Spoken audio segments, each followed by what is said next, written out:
الحمد لله والصلاة والسلام على سيدنا محمد وعلى آله وأصحابه أجمعين. الحمد لله والصلاة والسلام على سيدنا محمد وعلى آله وأصحابه أجمعين.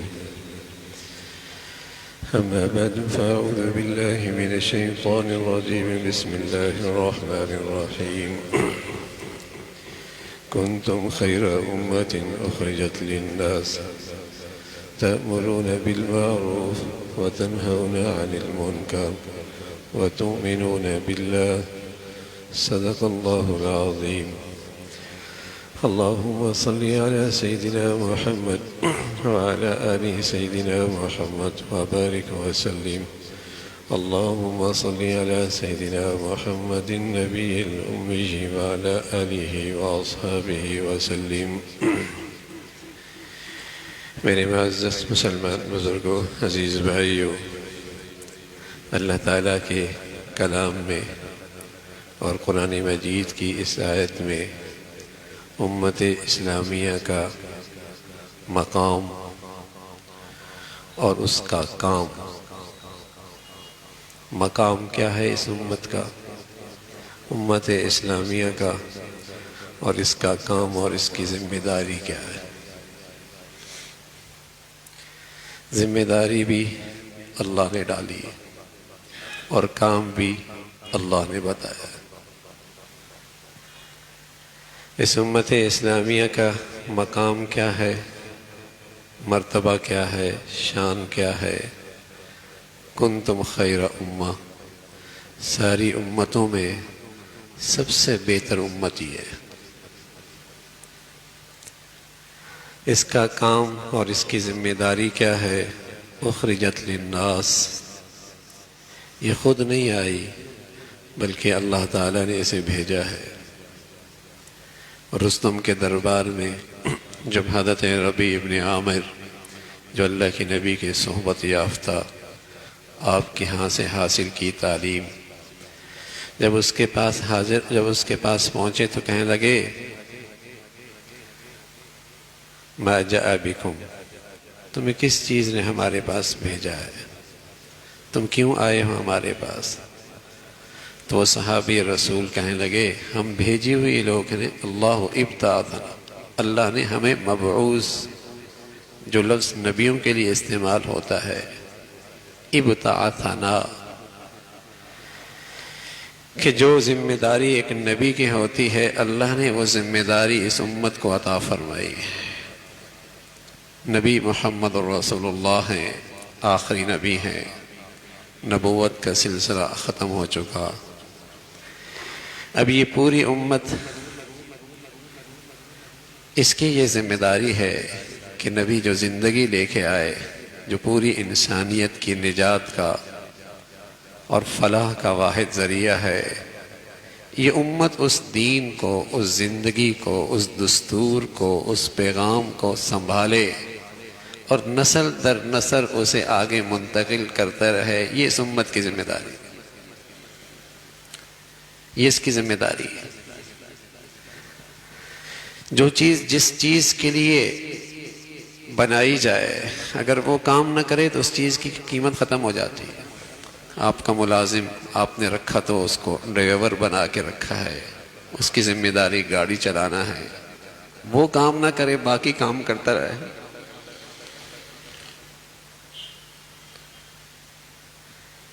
جس مقصد کے لیے آپ نے کسی کو چیز کو لیا، اگر وہ چیز اس کام کی نہیں تو اس کی قیمت نہیں رہتی. نمک کے اندر اللہ نے اس کے اندر رکھی ہے، اس کا مقصد نمکین پنا ہے. مرچوں میں اس کا کام کڑواہٹ ہے. اگر یہ اپنا کام دینا چھوڑ دے تو اس کی کیا قیمت رہے گی آپ کے ہاں اس موقع پہ. آپ اپنے ماتحت لوگ رکھتے ہیں، ایک مقصد کے لیے رکھتے ہیں. اگر وہ کام نہ کرے جس مقصد کے لیے آپ نے رکھا ہے تو بتائیے آپ کے ہاں اس کی کیا اہمیت رہ جائے گی. کہ میاں ایسے دوسرے کام کرنے والے تو دوسرے بہت موجود ہیں. تو اس امت کی ذمہ داری اللہ نے ڈالی ہے. اخرجت للناس، اللہ تعالیٰ نے بھیجا ہے، یہ امت آئی ہے، نکالی گئی ہے، ظہور میں آئی ہے، یہ اصلاح کرنے کے لیے اللہ کا دین اور اس کی حفاظت اور اس کی اشاعت کے لیے آئی۔ تأمرون بالمعروف، یہ اچھائی کا حکم کرتی ہے اور برائی سے روکتی ہے۔ یہ ملت اسلامیہ کی ذمہ داری، یہ اس کا کام ہے۔ لیکن اگر ہر آدمی آج مسلمان تھوڑی دیر خلوت میں بیٹھے سوچے کہ کیا ہونا چاہیے تھا اور آج کیا ہو رہا ہے، کہاں ایک مسلمان کی یہ ذمہ داری کہ وہ نیکیوں کو فروغ دے اور برائی کے راستے میں رکاوٹ بن جائے، ہونا کیا چاہیے تھا اور ہو کیا رہا ہے؟ ذمہ داری کیا تھی؟ اور گرتے گرتے اس امت کے افراد اتنے گرے کہ یہی برائی کو فروغ دے رہے ہیں۔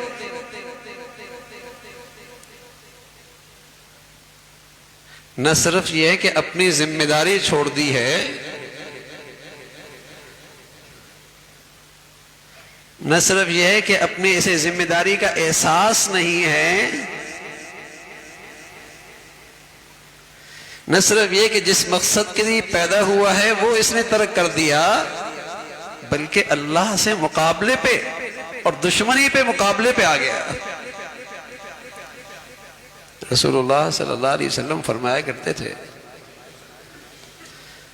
من رآ منکم منکرا فلیغیرہ بیدہ، جو آدمی کوئی ناجائز کام ہوتے دیکھے، اگر اس کے پاس قدرت ہے تو ہاتھ سے روکے، فَإِن لَمْ يَسْتَطِعْ، اگر اتنی قدرت نہیں تو زبان سے روکے، فَإِن لَمْ يَسْتَطِعْ فَبِقَلْبِهِ، اگر اتنی بھی قدرت نہیں تو دل سے برا مانے۔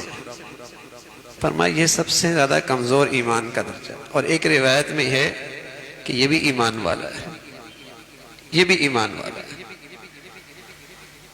کہ ہاتھ سے روکنے کی قدرت نہیں، زبان سے کہنے کی قدرت نہیں، آخری درجہ یہ ہے کہ دل سے بہت برا جان رہا۔ فرمایا یہ بھی ایمان والا ہے، یہ بھی ایمان قبول ہے، اس کا یہ اسلام بھی قبول ہے کہ برائی کو دل سے برا تو سمجھ رہا،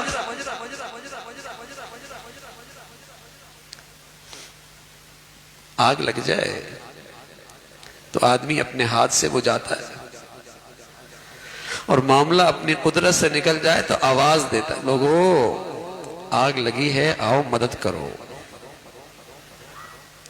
اور جب بات اتنی بھی نہیں بنتی، اس سے بھی بات نہیں بن رہی، تو کم از کم اپنا سامان اٹھا کے دور نکلتا کہ خود اپنے آپ کو تو بچا لوں، لیکن سوچتا ہے، اندر سے پگھلتا ہے، اندر سے دکھی ہوتا ہے کہ اس آگ کو بجھاؤں کیسے۔ ایسا ہی ہوتا ہے۔ اللہ ہمیں ایمان کی حقیقت نصیب فرما دے اور اسلام کی حقیقی روح نصیب فرما دے۔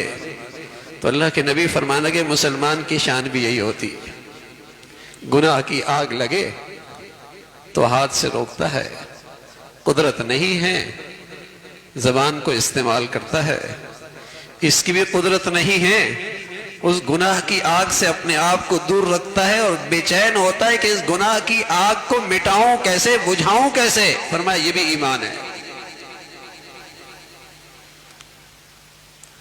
ہونا کیا چاہیے تھا اور ہو کیا رہا ہے؟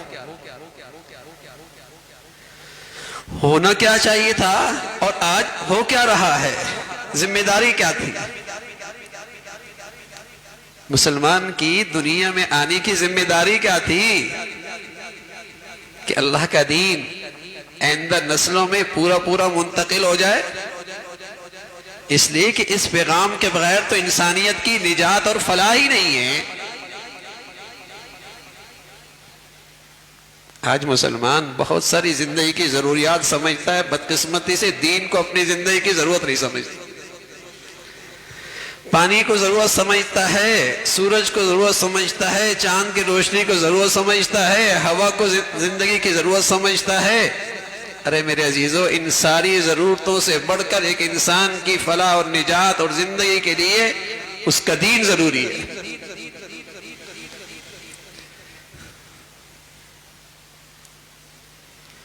لیکن یہ دین کیسے آگے جائے گا؟ نبی تو نہیں آئے گا، پیغمبر تو نہیں آئے گا۔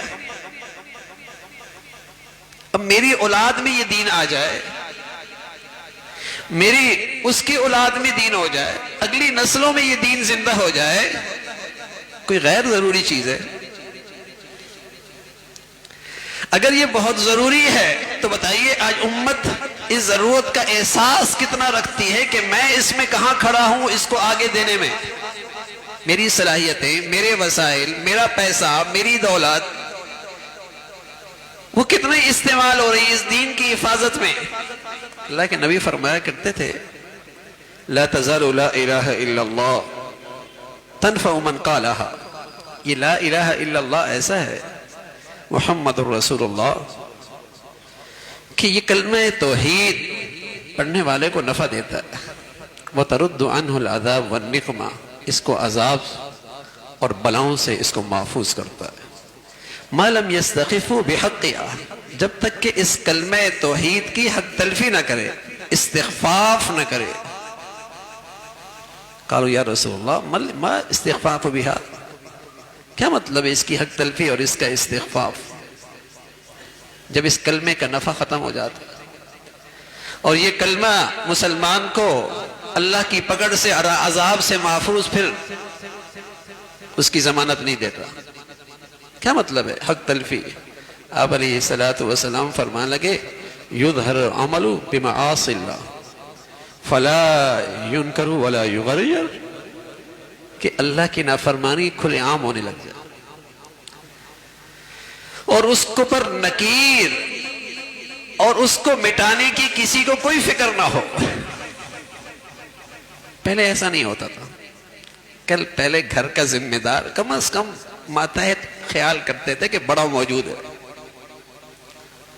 وہ بےہودگی کرنے سے پہلے 1000 بار سوچتے تھے کہ بڑے ہیں، کوئی نکیر ہوگی، روک ٹوک ہوگی، اللہ کی نافرمانی، ناجائز چیز دے کر میرا باپ مسلمان ہے کیسے برداشت کرے گا، میری ماں مسلمان ہے، یہ ناجائز کام، اللہ کی نافرمانی میرے ماں باپ کیسے برداشت کریں گے؟ کچھ خوف ہوا کرتا تھا۔ مسلمان اس کو ذمہ داری سمجھتا تھا کہ صرف نماز پڑھنا ذمہ داری نہیں ہے، صرف روزہ رکھنا، حج کرنا ذمہ داری نہیں ہے، اس دین کی حفاظت بھی ذمہ داری ہے۔ یہ احساس ہوتا تھا مسلمان کو۔ اللہ کے نبی صلی اللہ علیہ وسلم فرمانے لگے ما من رجل یکون فی قوم یعمل بالمعاصی یقدرون علی ان یغیروا ولا یغیروا الا اصابهم اللہ بعقاب قبل ان یموتوا۔ ایک آدمی ہے کسی مجمع میں، کسی گھر میں، کسی خاندان میں، دوستوں میں موجود ہے، یعمل بالمعاصی، اللہ کی نافرمانی کرتا ہے اور لوگوں کو اس گناہ سے اور اس ناجائز کام سے روکنے کی قدرت بھی موجود ہے، روک سکتے ہیں، ولا یغیرون، نہیں روکتے، نہیں روکتے، کرنے دو، ہم نے اپنی قبر میں جانا ہے، اس نے اپنی قبر میں جانا ہے۔ نہ میرے عزیزو، آپ کا بیٹا آپ کی قبر بھی خراب کر سکتا ہے، آپ کی قبر اچھی بھی کر سکتا ہے، آپ کی بیٹی آپ کی قبر ٹھیک بھی کر سکتی ہے، خراب بھی کر سکتی ہے، یہ آپ کے ماتحت ہیں، نہیں روکتے۔ رسول اللہ صلی اللہ علیہ وسلم نے فرمایا مرنے سے پہلے ان پر اللہ کا کوئی عذاب ضرور آئے گا۔ ایسا تھوڑی ہے، اللہ نے اس امت کا ایک مقام رکھا ہے، ملت اسلامیہ کی ایک ذمہ داری رکھی ہے کہ تاکہ یہ دین قیامت تک انسان تک محفوظ ہو کے پہنچے۔ صرف عبادت اس امت کی ذمہ داری نہیں، اس امت کی ذمہ داری اس دین کی حفاظت اور اشاعت بھی ہے۔ وہ تو ہر دور کے خوش نصیب لوگ ہوتے ہیں جن کا اوڑھنا بچھونا ہی اللہ کے دین کی حفاظت ہوتی ہے، جس کی برکت سے آج یہ دولت میرے اور آپ کے گھروں میں موجود ہے۔ کچھ خوش نصیب ہوتے ہیں جن کی زندگیاں اس کے لیے وقف ہوتی ہیں، کچھ سعادت مند ہوتے ہیں جن کی دولت اس کے لیے وقف ہوتی ہے، کچھ خوش نصیب ہوتے ہیں جن کی صلاحیتیں لگ رہی ہوتی ہیں۔ صدیوں سال میرا نبی دنیا سے چلے گئے، نبی کا دین آج تک میرے پاس محفوظ ہے، کچھ زندگیاں لگ رہی ہیں اس کے پیچھے۔ جس چیز کی فکر اور اہتمام ختم ہو جائے وہ چیز کہاں دنیا میں باقی رہتی ہے؟ کارخانہ ختم ہو جائے، فیکٹری ختم ہو جائے، بننا ختم ہو جائے، اس کی وجود کی محنت ختم ہو جائے، وہ چیز کہاں باقی رہتی دنیا میں؟ افراد ہیں، زندگیاں ہیں، شعبے ہیں دین کے، تب یہ دین زندہ رہتا ہے۔ لیکن رسول اللہ صلی اللہ علیہ وسلم نے فرمایا یہ ذمہ داری ہر ملت اسلامیہ کے فرد کی ہے، ورنہ وہ کامیاب نہیں ہوگا۔ امام شافعی رحمۃ اللہ علیہ فرمایا کرتے تھے سارا قرآن نبی نازل ہوتا نا تو مسلمان کی نجات کے لیے اور پیغام کے لیے ایک چھوٹی سی آیت بھی کافی تھی، چھوٹی سی سورت بھی کافی تھی، اور پھر وہ سورت پڑھی وَالْعَصْرِ إِنَّ الْإِنسَانَ لَفِي خُسْرٍ، انسان بڑے گھاٹے اور ناکامی کا شکار ہے۔ ہاں، اس ناکامی سے اور اس خسارے سے کون لوگ محفوظ ہیں؟ جن میں چار خوبیاں، إِلَّا الَّذِينَ آمَنُوا وَعَمِلُوا الصَّالِحَاتِ، جو اپنی انفرادی زندگی میں دین کو زندہ کرتے ہیں، آگے ایمان اور اعمال صالح، اگلی بات وَتَوَاصَوْا بِالْحَقِّ، حق بات کو پھیلاتے ہیں، حق بات کو پھیلاتے ہیں، اللہ کی بات کو عام کرتے ہیں، اس کے دین کی حفاظت کرتے ہیں۔ وَتَوَاصَوْا بِالصَّبْرِ، اور اس پر جو حالات آتے ہیں قوت ایمانی سے کام لیتے ہیں، صبر سے کام لیتے ہیں، اس پر جم جاتے ہیں، قوت برداشت اس سے کام لیتے ہیں، اپنی مضبوط قوت ارادی وہ دکھاتے ہیں، یہ کامیاب لوگ۔ اس لیے اللہ کے نبی صلی اللہ علیہ وسلم فرمایا کرتے تھے کلکم مسئول، کلکم راع وکلکم مسئول عن رعیتہ، کلکم راع وکلکم مسئول عن رعیتہ، تم میں سے ہر ایک ذمہ دار ہے اور ہر ایک سے اپنے ماتحتوں کے بارے میں بات پرس ہوگی، ہر ایک کے بارے میں بات پرس ہوگی۔ تو میرے عزیزو، اس دین کی حفاظت اور اس دین کی اشاعت یہ ملت اسلامیہ کی ذمہ داری ہے۔ کچھ لوگ اس کے لیے اپنی جانیں پیش کر رہے ہیں، کچھ لوگ اپنی زندگیاں اور صلاحیتیں دیتے ہیں، کچھ خوش نصیب اپنی دولت اور وسائل اور صلاحیت وقت دیتے ہیں۔ ہر مسلمان یہ سوچے کہ میں کہاں کھڑا ہوں،